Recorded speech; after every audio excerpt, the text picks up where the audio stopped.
Derya Unutmaz is a human immunologist at the Jackson Laboratory. He is joining us from Farmington in Connecticut. Thanks so much indeed for being with us on the programme today. So as we were just hearing there, the UK has just approved the use of the AstraZeneca vaccine.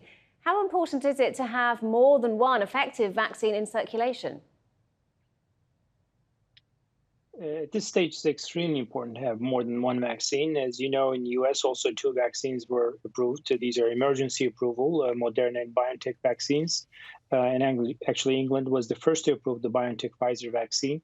AstraZeneca vaccine has a number of advantages. I think it will have an important impact. Although there were some questions about the phase 3 trial. There were two subgroups. The protection level is not entirely clear, but it is thought to be around 70%. But importantly, even those who were not completely protected from the vaccine did not have any severe disease. So given that we don't have enough vaccines around, to give this vaccine, to administer it to, especially those who are with high-risk factors, I think it will have a major impact in reducing mortality and hospitalization in the next month or two.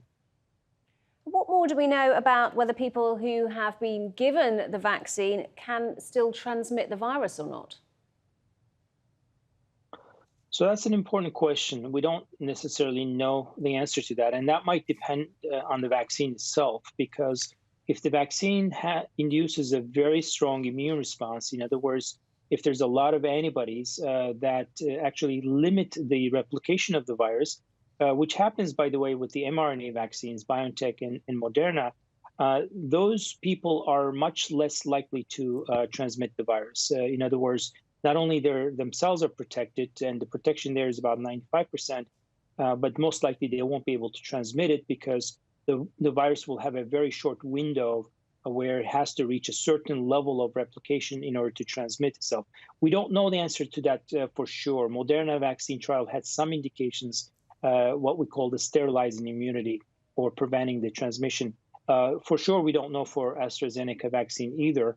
So there is that still potential.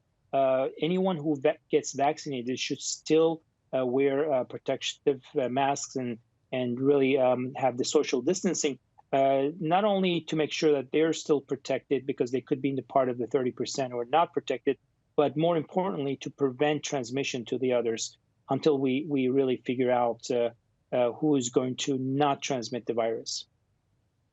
And the UK has also suggested spacing doses out further, leaving 12 weeks between the first and the second. Is this a sensible suggestion, do you think, or does it leave people vulnerable? Yeah, it's a curious suggestion because we haven't really seen any data related to that. This is just an announcement. There was no publication or actual data showing that this is actually more protective. As an immunologist, my hunch is that, giving that 3 months separation might actually help. But the question is, if you give a single dose to people, what level of protection they will have if they don't receive the second dose soon after. That's a big question. I think that might reduce the effectiveness a bit. But really, we need to see the data to be able to say what was the reasoning for doing that. My understanding is that they want to make the vaccine available to as many people as possible, because if you only give one dose and then 3 months apart, there's going to be more vaccines available in the short term. That was my understanding, but we need to wait and see what the actual data is. Okay, really good to get your thoughts on that. Derya Unutmaz from the Jackson Laboratory. Thanks for joining us.